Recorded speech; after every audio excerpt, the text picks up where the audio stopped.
I have the pleasure of introducing a fellow founding Equity Council member and wonderful colleague, Dr. Karen Lynn Daniels-Ivy.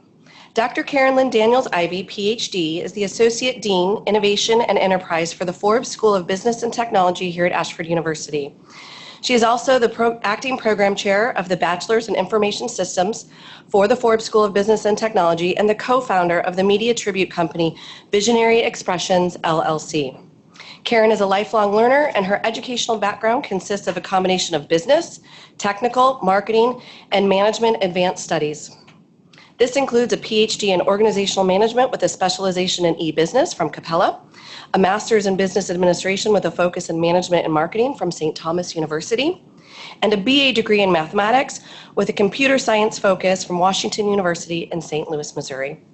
Dr. Ivy's professional experience includes over 30 years of business, technical, and leadership contributions in the aerospace, manufacturing, commercial, consumer, and office, healthcare, and information technology industries. Whew! She is an accomplished senior leader in the information technology services industry with expertise in strategic development, oversight, service delivery, program management, and technology transformation. You guys are in for a session today. Dr. Ivy is a native of St. Louis, Missouri, and currently resides in Parker, Colorado. She enjoys giving back to the community and being a catalyst for change in our society. She has a passion for continuous learning and very much enjoys leading through change, developing others to reach their potential, teaching, singing, golfing, and travel. Her goal is to inspire others to achieve their ultimate goals in their educational and career endeavors and to explore their passion to the fullest. Little fun fact, Karen completed her second Metric Century Bike event last year. That's 26 and a half miles, people, and has set goals to master the Metric Century Tour de Ladies Bike event next year. Can I please welcome Dr. Karen Ivy.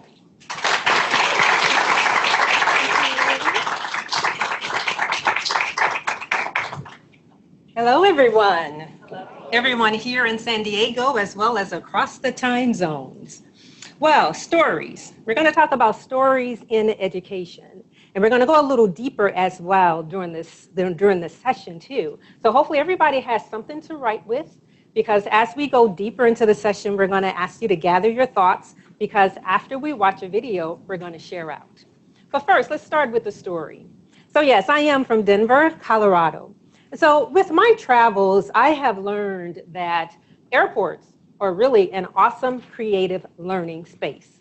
Have you ever thought of airports like that? Yes, no, not? Let me explain. All right, so in Denver, Colorado, DIA is our airport. And DIA hires a large percentage of their employees who are either from Nigeria or from Ethiopia. So as I pass through DIA, and whenever I interact with employees there, specifically the ones from Nigeria or Ethiopia, they will ask me the question, "Sister, where are you from?"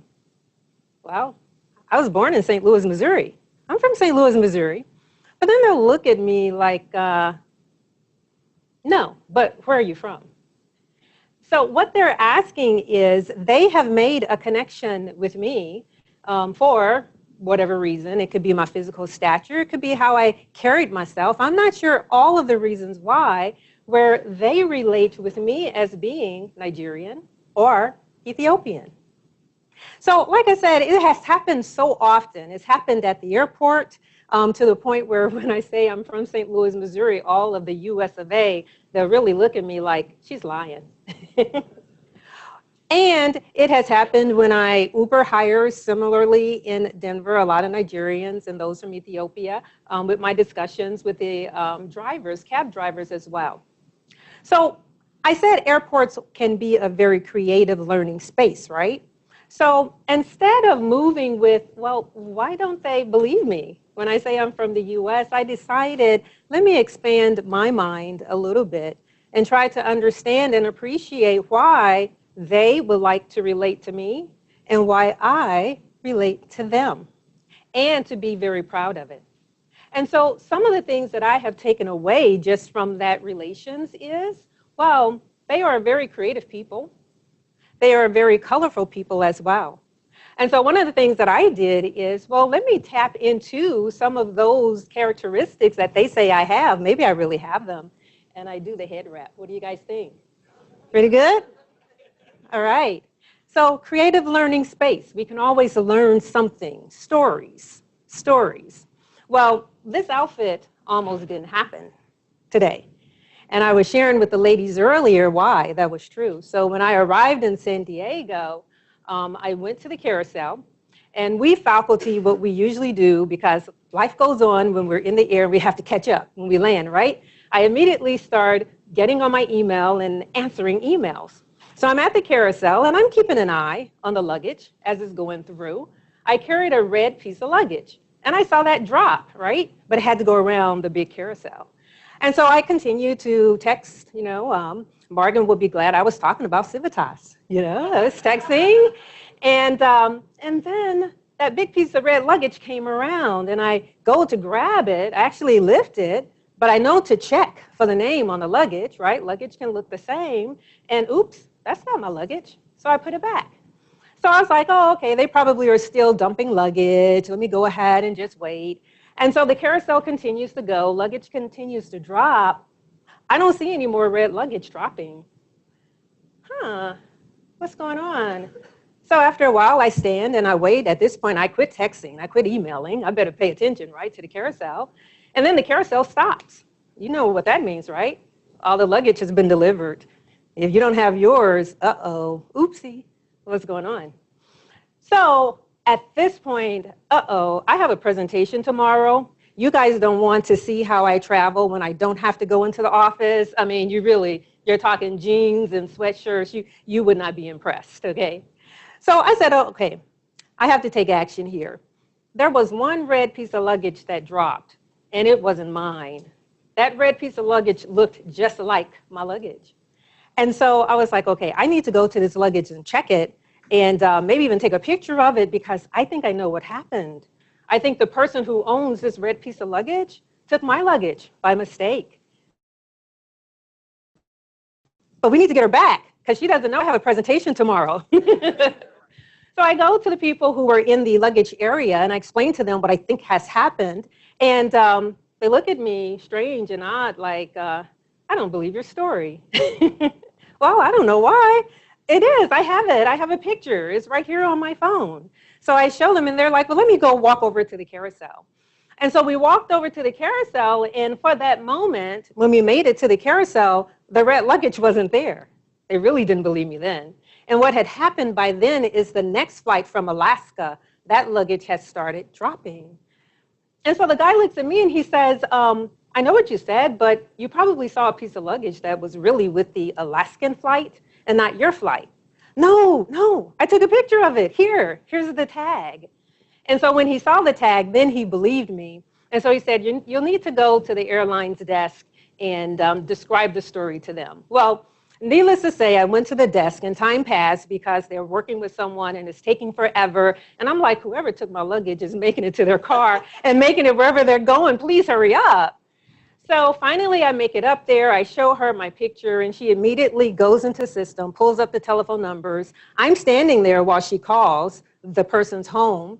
And at first, they didn't believe her. It's so funny. We don't believe each other, right? They're like, is this a prank call? And she said, I'm calling with Frontier, and I think this person picked up the wrong luggage. Is there a number where I can contact her? And so eventually they did. They gave up the cell phone number and called her cell phone. And then the next thing the agent said, I can hear her, I'm standing right there. She goes, I don't believe it. She hung up on me. And I was like, oh man, this is going to be a hard road here. But she called back, and then the person answered the phone. And then she said, can you confirm if you picked up a red piece of luggage? The person says yes. She said, I think you picked up someone else's luggage. In fact, she's here, and you'll want to come here and retrieve your own luggage and give her back hers. And so the person was very willing, and she said, okay, I can do that. And I'm standing there. I said, ask her, how long will it take? And she said, about 20 minutes. I said, okay. And so I went over there, and I took my seat, and I waited. Well, 20 minutes came, 20 minutes left. At this point in time, I'm looking at everybody who walks through that airport with a red piece of luggage. And I don't know what I'm going to do. I'm like, okay, I can run real fast. I ran track in college. And what I'm going to do when I catch up to them, I don't know. Hey, stop. You may be carrying my piece of luggage, right? So about 25 or 30 minutes later, I see a guy, and he's pulling a piece of luggage. He's walking toward the gate, and then he stops, and then he turns around, and he's walking away. And so I really start walking fast. I'm like, I'm going to catch up with you and let you know that's my luggage. Well, by the time I caught him, he turned around and came back, and we were able to do the luggage exchange. And I was able to do the outfit today. Stories, the importance of stories. Sharing your story in your course room, in your life. How many of us do it? We know when people share stories is very, very effective. Instead of telling you when you travel, check your luggage, don't email at the carousel, look and make sure your luggage is coming so someone else doesn't grab it, I shared my story.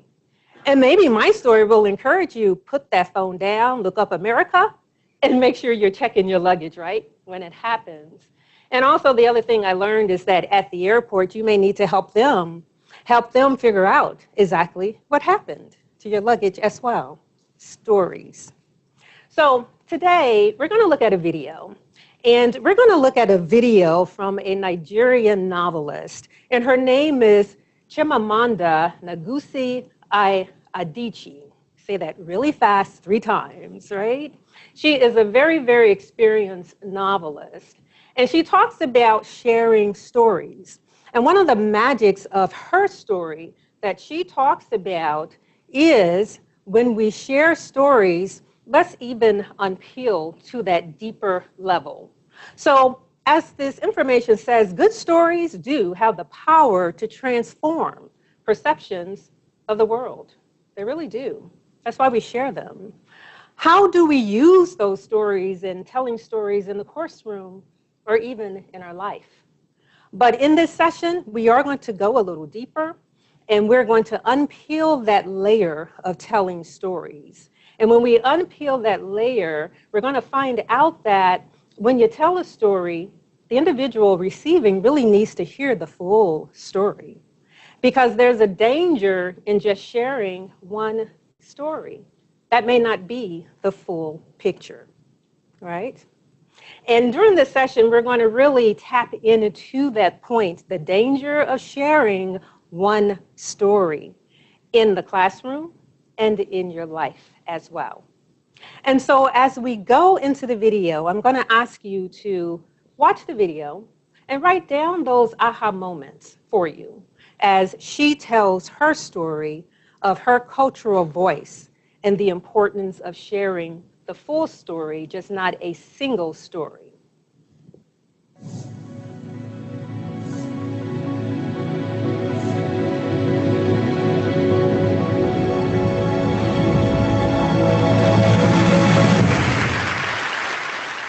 I'm a storyteller, and I would like to tell you a few personal stories about what I like to call the danger of the single story. I grew up on a university campus in eastern Nigeria. My mother says that I started reading at the age of 2, although I think 4 is probably close to the truth. So I was an early reader, and what I read were British and American children's books. I was also an early writer. And when I began to write at about the age of 7, stories in pencil with crayon illustrations that my poor mother was obligated to read, I wrote exactly the kinds of stories I was reading. All my characters were white and blue-eyed. They played in the snow. They ate apples. And they talked a lot about the weather, how lovely it was that the sun had come out. Now, this despite the fact that I lived in Nigeria. I had never been outside Nigeria. We didn't have snow. We ate mangoes. And we never talked about the weather because there was no need to. My characters also drank a lot of ginger beer because the characters in the British books I read drank ginger beer. Never mind that I had no idea what ginger beer was. And for many years afterwards, I would have a desperate desire to taste ginger beer. But that is another story. What this demonstrates, I think, is how impressionable and vulnerable we are in the face of a story, particularly as children. Because all I had read were books in which characters were foreign, I had become convinced that books, by their very nature, had to have foreigners in them and had to be about things with which I could not personally identify. Now, things changed when I discovered African books. There weren't many of them available, and they weren't quite as easy to find as the foreign books, but because of writers like Chinua Achebe and Kamara Laye, I went through a mental shift in my perception of literature. I realized that people like me, girls with skin the color of chocolate, whose kinky hair could not form ponytails, could also exist in literature. I started to write about things I recognized. Now, I loved those American and British books I read. They stirred my imagination, they opened up new worlds for me. But the unintended consequence was that I did not know that people like me could exist in literature. So what the discovery of African writers did for me was this: it saved me from having a single story of what books are. I come from a conventional middle-class Nigerian family. My father was a professor. My mother was an administrator. And so we had, as was the norm, live-in domestic help who would often come from nearby rural villages. So the year I turned 8, we got a new houseboy. His name was Fide. The only thing my mother told us about him was that his family was very poor. My mother sent yams and rice and our old clothes to his family. And when I didn't finish my dinner, my mother would say, "Finish your food. Don't you know people like Fide's family have nothing?" So I felt enormous pity for Fide's family. Then one Saturday, we went to his village to visit. And his mother showed us a beautifully patterned basket made of dyed raffia that his brother had made. I was startled. It had not occurred to me that anybody in his family could actually make something. All I had heard about them was how poor they were, so that it had become impossible for me to see them as anything else but poor. Their poverty was my single story of them. Years later, I thought about this when I left Nigeria to go to university in the United States. I was 19. My American roommate was shocked by me. She asked where I had learned to speak English so well and was confused when I said that Nigeria happened to have English as its official language. She asked if she could listen to what she called my tribal music and was consequently very disappointed when I produced my tape of Mariah Carey. She assumed that I did not know how to use a stove. What struck me was this: she had felt sorry for me even before she saw me. Her default position toward me as an African was a kind of patronizing, well-meaning pity. My roommate had a single story of Africa, a single story of catastrophe. In this single story, there was no possibility of Africans being similar to her in any way, no possibility of feelings more complex than pity, no possibility of a connection as human equals. I must say that before I went to the US, I didn't consciously identify as African. But in the US, whenever Africa came up, people turned to me, never mind that I knew nothing about places like Namibia. But I did come to embrace this new identity, and in many ways, I think of myself now as African, although I still get quite irritable when Africa is referred to as a country, the most recent example being my otherwise wonderful flight from Lagos 2 days ago, in which there was an announcement on the Virgin flight about their charity walk in India, Africa, and other countries.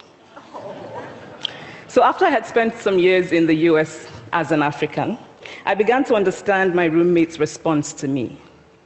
If I had not grown up in Nigeria, and if all I knew about Africa were from popular images, I too would think that Africa was a place of beautiful landscapes, beautiful animals, and incomprehensible people fighting senseless wars, dying of poverty and AIDS, unable to speak for themselves, and waiting to be saved by a kind white foreigner. I would see Africans in the same way that I, as a child, had seen Fide's family. This single story of Africa ultimately comes, I think, from Western literature. Now, here's a quote from the writing of a London merchant called John Locke, who sailed to West Africa in 1561 and kept a fascinating account of his voyage. After referring to the black Africans as beasts who have no houses, he writes, "They are also people without heads, having their mouths and eyes in their breasts." Now, I've laughed every time I've read this, and one must admire the imagination of John Locke. But what is important about his writing is that it represents the beginning of a tradition of telling African stories in the West, a tradition of sub-Saharan Africa as a place of negatives, of difference, of darkness, of people who, in the words of the wonderful poet Rudyard Kipling, are half devil, half child. And so I began to realize that my American roommate must have, throughout her life, seen and heard different versions of this single story. As had a professor who once told me that my novel was not authentically African. Now, I was quite willing to contend that there were a number of things wrong with the novel, that it had failed in a number of places, but I had not quite imagined that it had failed at achieving something called African authenticity. In fact, I did not know what African authenticity was. The professor told me that my characters were too much like him, an educated and middle-class man. My characters drove cars. They were not starving. Therefore, they were not authentically African. But I must quickly add that I, too, am just as guilty on the question of the single story. A few years ago, I visited Mexico from the US. The political climate in the US at the time was tense, and there were debates going on about immigration. And, as often happens in America, immigration became synonymous with Mexicans. There were endless stories of Mexicans as people who were fleecing the healthcare system, sneaking across the border, being arrested at the border, that sort of thing. I remember walking around on my first day in Guadalajara, watching the people going to work, rolling up tortillas in the marketplace, smoking, laughing. I remember first feeling slight surprise, and then I was overwhelmed with shame. I realized that I had been so immersed in the media coverage of Mexicans that they had become one thing in my mind, the abject immigrant. I had bought into the single story of Mexicans, and I could not have been more ashamed of myself. So that is how to create a single story. Show a people as one thing, as only one thing, over and over again, and that is what they become. It is impossible to talk about the single story without talking about power. There is a word, an Igbo word, that I think about whenever I think about the power structures of the world, and it is nkali. It's a noun that loosely translates to be greater than another. Like our economic and political worlds, stories too are defined by the principle of nkali. How they are told, who tells them, when they are told, how many stories are told, are really dependent on power. Power is the ability not just to tell the story of another person, but to make it the definitive story of that person. The Palestinian poet Mourid Barghouti writes that if you want to dispossess a people, the simplest way to do it is to tell their story and to start with secondly.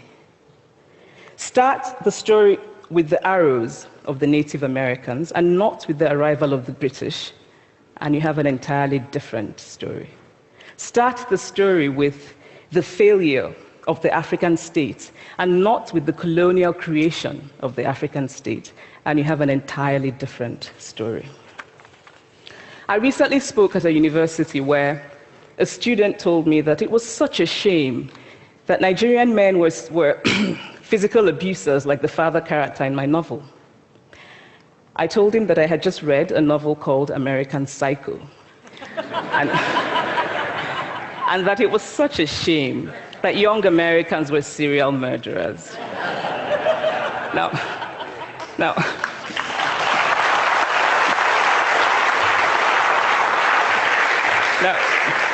obviously, I said this in a fit of mild irritation, but it would never have occurred to me to think that just because I had read a novel in which a character was a serial killer, that he was somehow representative of all Americans.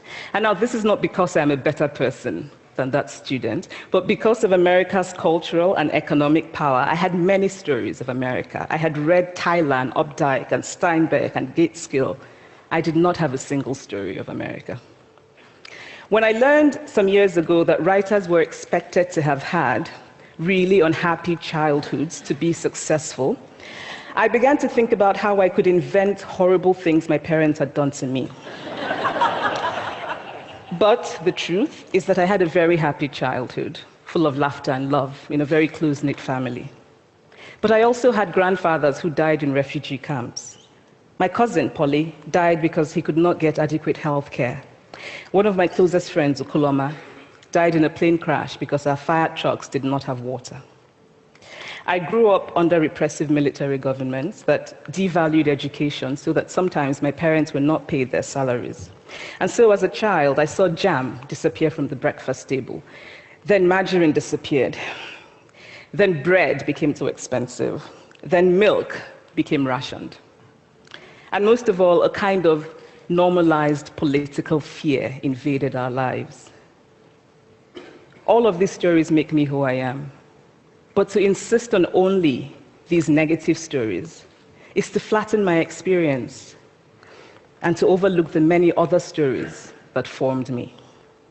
The single story creates stereotypes, and the problem with stereotypes is not that they are untrue, but that they are incomplete.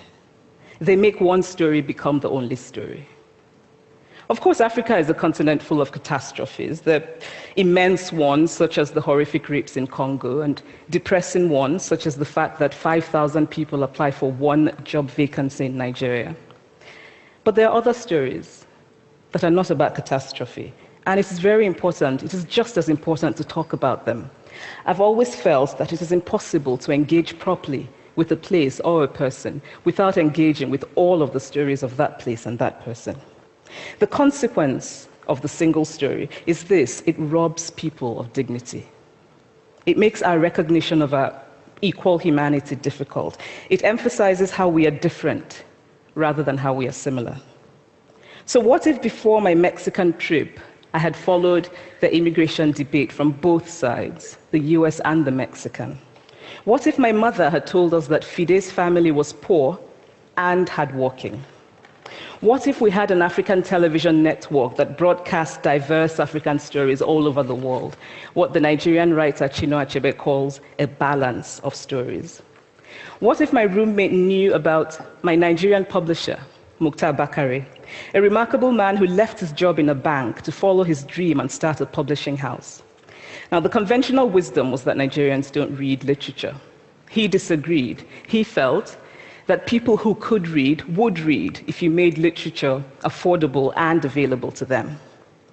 Shortly after he published my first novel, I went to a TV station in Lagos to do an interview. And a woman who worked there as a messenger came up to me and said, "I really liked your novel. I didn't like the ending. Now you must write a sequel, and this is what will happen." And she went on to tell me what to write in the sequel. Now, I was not only charmed, I was very moved. Here was a woman, part of the ordinary masses of Nigerians who were not supposed to be readers. She had not only read the book, but she had taken ownership of it and felt justified in telling me what to write in the sequel. Now, what if my roommate knew about my friend, Fumi Yonda, a fearless woman who hosts a TV show in Lagos and is determined to tell the stories that we prefer to forget? What if my roommate knew about the heart procedure that was performed in the Lagos hospital last week?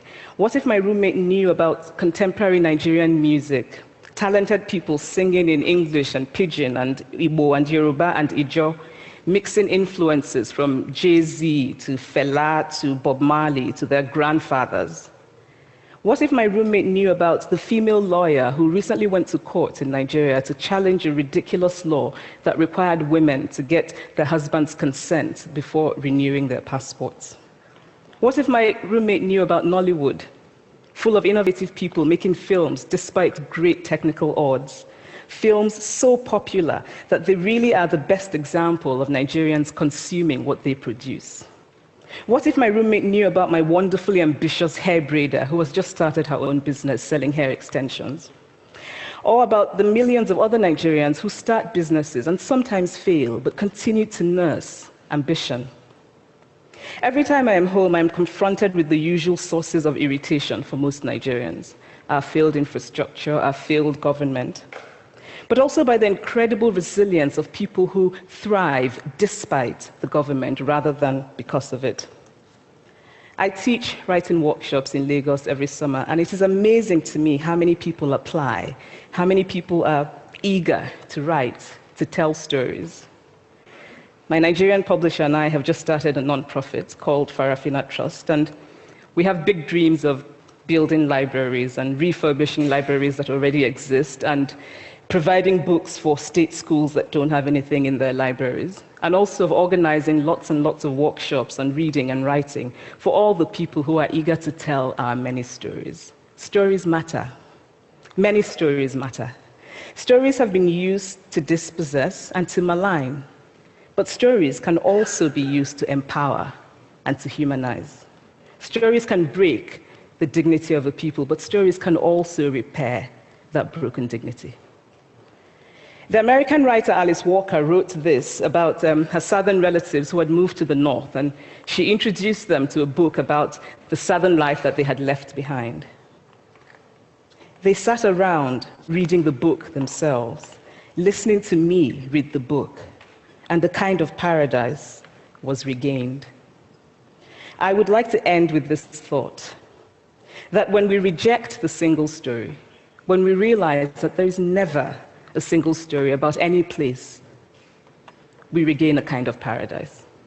Thank you.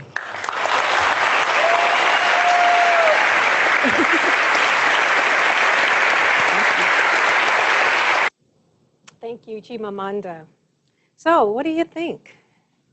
Remember when I said, write down your thoughts, those aha moments. So we're going to go into an open discussion. It's just us in the room, right? Oh, I'm sorry, we got people online as well, right?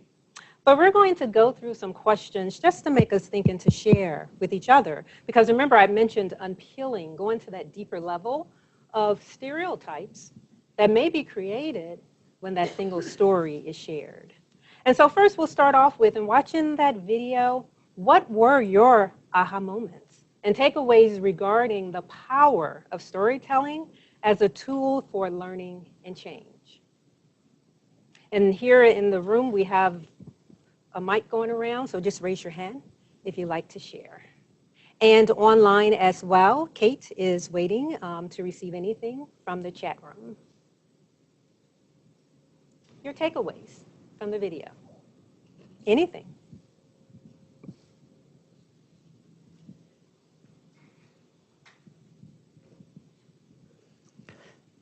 Karen, can you hear me? Oh, yes.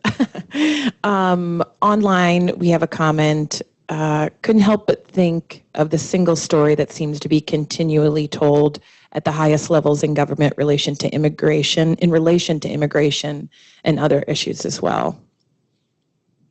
Very good point. Very good point. Immigration and the position of others coming into the United States. As I shared my story about the airport, I think everything happens for a reason. And so that delay caused me to get an Uber ride a little later than what I had thought, waiting for the luggage to come.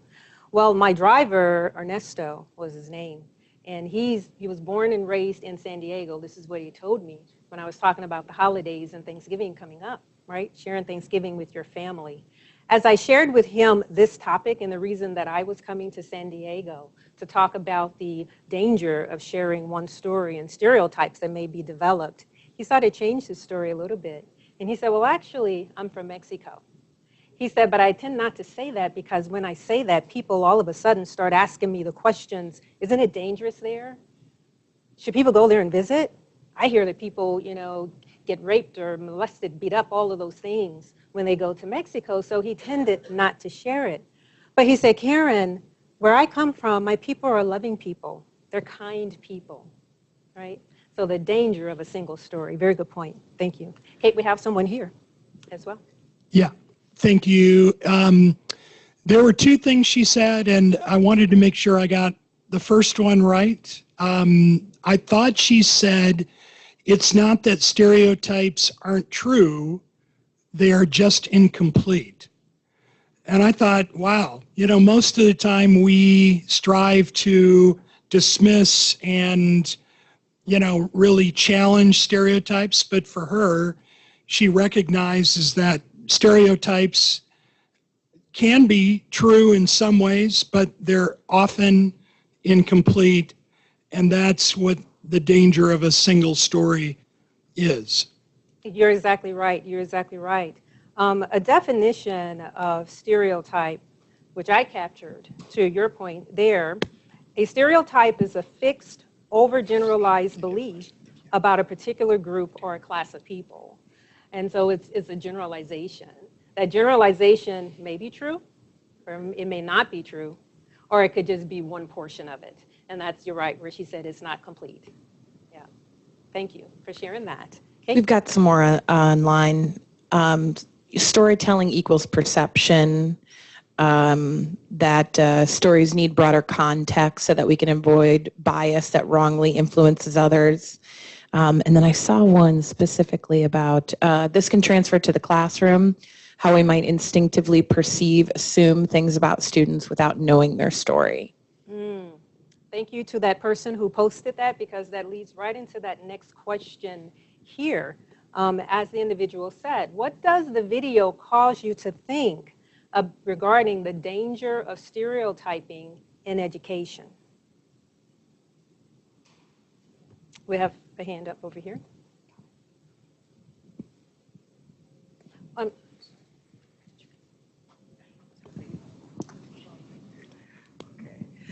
I think from its most elementary to now, when you talk about stereotypes, you've got urban areas, ghettos, things of that nature, that incomplete story of not being intelligent, not being smart, the PTSD that those young children go through that cause them not to focus, that are being translated into ADHD.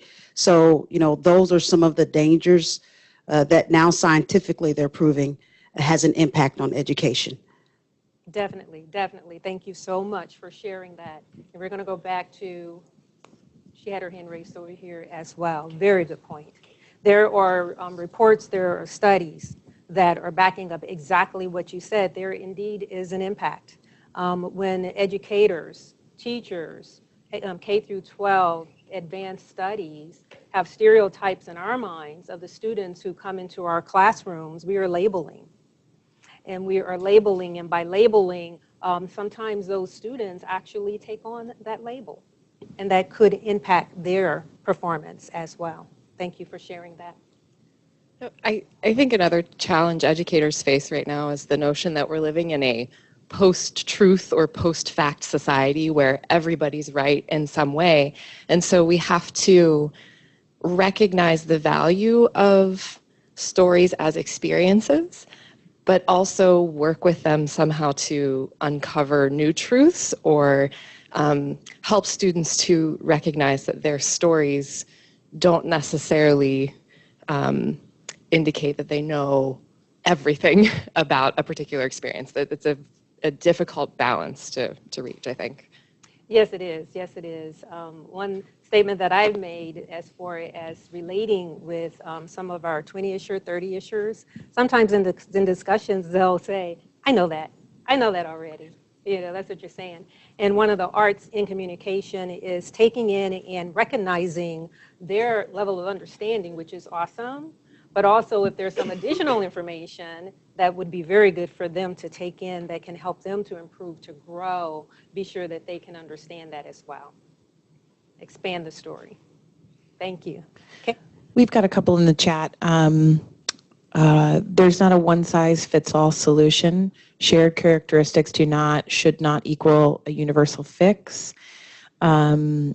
The video made me think about how we can collectively create a safe environment where people feel safe or comfortable in sharing their backgrounds. Sharing is caring and allows us to expand not only our personal knowledge, but enhance the classroom experience. Very good. As educators, especially in communities as well, when we're asking someone to share their story, we have to be willing to receive as well, and not knock down, not criticize, not look over also. the importance of taking in what is being shared is so important. Pointing right there. Oh, I'm sorry. okay. So I had to write it down so I could understand what I was really feeling. There was a lot of feelings going through that. So I put incomplete knowledge of a person's situation hinders full power that is behind that person's potential or ability. Because in education, that's what happens many, many times, where you just get this perception of the students, or sometimes even the faculty member does that up front about the population of students, and now those students can just not show their full potential because now they're labeled. Exactly. Exactly. The impact of labeling is real. Thank you. Is this on? So as I watched her in the beginning, I kind of took myself as a child, and I would sit in the classrooms. I grew up in the poorer neighborhoods as well, and just teachers would sit down in story time and read me a book, and I'd be so fascinated by the characters and the response of the other children. And then as I became a parent with my children, in today's day and age in education, storytelling kind of took a back seat. And now we have social media where you have the one story and then it's multiplied by a million. And that one story becomes, and it's altered, and then it's Twittered again, and it's Facebooked again. And I think our challenge as educators is we need to find our platform, our outlet to where we can bring back the importance of storytelling and reading, and not only bring it back, but bring it back in a more positive way. Because I feel like there's just so much negativity in the stories that are being told and being shared and being believed, I feel like that's really one of our main challenges today, is to find, as educators, our outlet and way of where we can, it's a lot of competition out there, and it's just hard to figure out how we can meet or exceed that competition in a good way for children in the future. Very good. Very good. Bring out more of the stories, emphasize the positive as well. Real quick, we've got one online. We also need a variety of stories to teach and illustrate lessons. Yes. Yes. Very good point. I don't know if all of you have read this by Adichie, but We Should All Be Feminist, and it kind of takes place where she tackles the stereotyping and whatnot. So it kind of reminded me of that, because she digs into her own story and talks about a lot of difficult things and conversations to kind of bring it to the forefront to, keep us engaged and kind of knowledge on the conversation. So it kind of reminds me of, with our students, how we have to have those difficult conversations to kind of get to know them and kind of where they're coming from. Excellent point. Excellent point there. In the mic over here. And also, if we look at what Chimamanda did, she shared very personal stories, and they were not all high level. What I mean is they were not all rosy and fine. She revealed herself. And sometimes sharing your story is getting into the guts. I lost my luggage. I shared my story. I shared those feelings that were going on as I was going through it. Very good point. Thank you, Karen. So on a separate note, last night I was at a San Diego Unified School District Council meeting last night, and during the open call for comments, there were 3 families speaking specifically about how we celebrate National Native American Month, which is this month in November, and how we still have quite a bit of work to do to ensure that the story is accurate that we're telling our children in our schools. And when I think about this in education, it was eye-opening to me to say that we have made a lot of progress, but don't assume that progress is further along. And so where can I activate, what is my role and contribution into telling accurate stories and to sharing the accurate stories that I hear? I was surprised to know that we were still that far away from telling an accurate story about our own country. But I was proud that those families stood up and engaged the council and activated them. Awesome, awesome. We still have work to do, don't we? Yes, yes. Okay, let's go to the next question. Thank you so much. Very important point there. Can you describe a situation that shattered some stereotypes you held to be true? Now, these stereotypes, again, as we said with the definition of stereotypes, oversimplified and lumped persons or organizations of that type together. So do you have any situations that you can share where that stereotype that you held in your mind was shattered?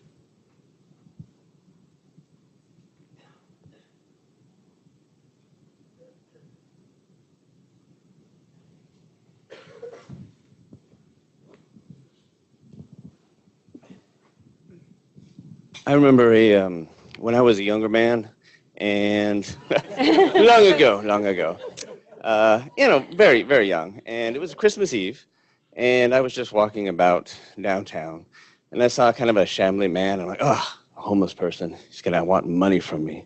And he came up to me. He said, hey, come over here. I tried to walk away, and this was kind of late at night, and I'm just a kid out on my own, but whatever. He said, come over here, and he handed me $5 and said, Merry Christmas. Totally changed my perception from that point on, which was nice to have it at a young age, so I could take that on later on. So it was a very transformative moment for me. So, Awesome. yeah, Awesome. Thank you for sharing that. Thank you. Wonderful. I can share a story. When I was in high school, I worked, again, I'm from St. Louis, so one of the jobs that I had in high school was working at our Cardinal Stadium, baseball stadium. I worked in the gift shop. And I remembered when I first started there, and the first time I was on the cash register, I was very nervous, right? And the first time I exchanged money with a customer, I got the count totally wrong. It was really, really wrong. Well, I noticed an older guy, he worked in maintenance, and he worked in downstairs where the Hall of Fame was. And what I didn't know is he was watching all the time where I exchanged the wrong money, and how the ladies who were training me, they were like, you stupid child, don't you know how to count? It was sort of like that. And he could tell how embarrassed I was, right? You never know who and what situation can assist you. And what story they may be seeing, what's going on, but their background, they add to it, and they can pass it on to you to help to enlighten you and to grow. So later on that day, I got over the wrong count. That, in fact, was the last time. I'm a math major, okay? I hadn't gone to college yet, but I was in high school at that time. That was the last time in that job I got the count wrong. I got it right from then on. But that man, older man, came over to me, and he said, can I speak to you, please? I didn't know him. I had just seen him working down there. And he said, I'm going to tell you something. He said, I saw what happened. He said, but don't let that shake you. You will make mistakes in life, but you're good at what you do. You're smart as well. Overcome those mistakes and turn them into making it better. He said, that's all I want to share with you. And then he left, and he went back downstairs. That was great information that helped me as I matured. And I stepped into all types of positions, making mistakes in some of them, yes, but that's how we grow. And that's how we learn and mature. Those lessons can come from any place, right? If I would have thought, what can this maintenance man share with me to be of benefit, I would have missed out greatly, just like you would have missed out greatly as well. Stories, understanding the full picture. Karen, I think that ties into what Tamika shared in the chat, that taking time to truly get to know a person has always been a way to shatter previously held stereotypes. She's found that we tend to be more alike than we would ever imagine at first glance. Awesome, awesome. We are. We have more similarities than differences when we really peel apart, right? Let's go to the next question. This is a statement by Rudyard Kipling in his poem, We and They, and he wrote, all the people like us are we, and everyone else, they. So we work with individuals from very diverse backgrounds every day. How do you manage the we-they dichotomy in your life, in the classroom? How do you manage that?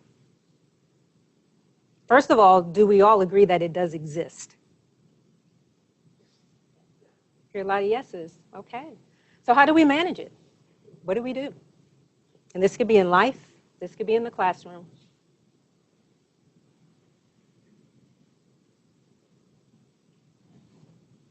Well, I think you have to start with at least allowing all of the individuals in the classroom to maybe explain their story. That way, if they share where they're coming from, their background, then it provides, you know, like the conversation now can be opened up to find out a little bit more about who are your partners in crime in your classroom. So that way they're not sitting there going, I wonder, where you're from and what you're all about. You just allow that student to give that opportunity to express who they are, and then you just take it from there.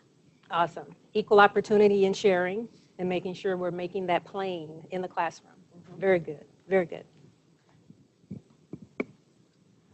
I can't remember who said there was a comment earlier about also having the difficult discussions, and I think that it's a challenge that we need to be able to call those. It's not necessarily a negative thing, but call it out and ask them to, expand on why they're using we or they, and help them correct it, because that's why this cycle is going to continue unless we take the time to address it at where it begins and start changing those directives. It's going to continue. So Why are you using we? Why are you using they? That's just not the proper So asking the questions, helping them to explain themselves more, and getting to the root of it as well. Yes. Very good. Thank you. Thank you. Okay, one more question. This is self-reflection for all of us, right? What labels do others place on me? And this is a question for each of us to think about. And with those labels, what additional stories should they know? Is anyone bold enough to share it? All right.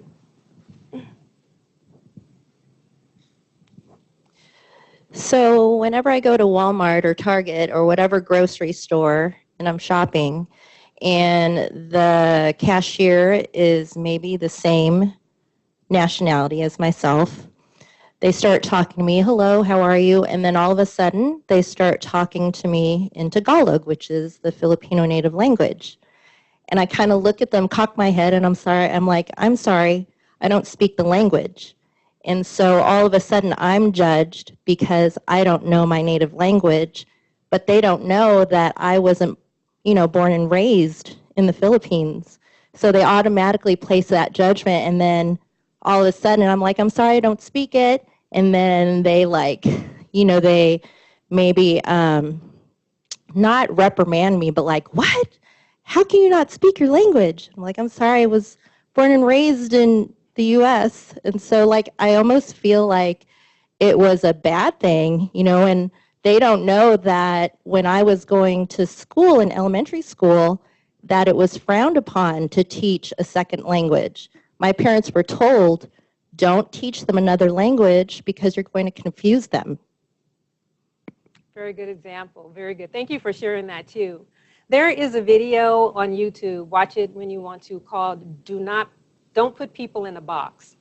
And I can pull that up, Kate, maybe we can share that out later as well to everyone. But watch it. It's something very similar. There's a guy, Caucasian, jogging, and he runs into a lady who you can tell her background is Asian. And he asks the question, where are you from? And she says, Philadelphia. Similar to my story that I shared, right? And I won't jump to the conclusion, but it's similar to your experience that proceeds on. We have to be sure we don't put people into a box, our stereotypes. Okay. Dr. Wood shared in the chat that sometimes he gets asked, why do you people ... And he tells them that he's not qualified to speak for an entire race. Thank you, Dr. Wood. Very good point. Very good point. We had one more. Okay. Becky Campbell had said she's blonde-haired, blue eyes, and from San Diego, Southern California, and she's assumed to be ditzy. People are surprised at her level of education. I know. We do that too much. We put people in that box too much. And so, guys, just in wrapping up, we're going to just quote a statement here that was shared by Chimamanda. And she said, when we reject the single story, when we realize that there is never a single story about any place, any people, we regain a kind of paradise. And so stories, we're talking about stories, the importance of stories and sharing stories in education, but being sure we're not just sharing that single story, right? And so what is it with stories? Stories can change the world. They really can. Stories are the key to genuine relationships. When I expose and share, someone talked about how our speaker in the video, she talked about some deep personal things. It helped us to relate better. I opened up doing the same. Stories enhance self-awareness as well. But we have to be sure that if we want to be effective in the classroom, if we want to be effective in the community, in our own homes, when we're relating with others, instead of telling someone, do this, share your story. And that can help to elevate the communication. That can help to elevate the understanding as well. That can help us all to be nice and real. So remember, what is your story? Share your story. Thank you.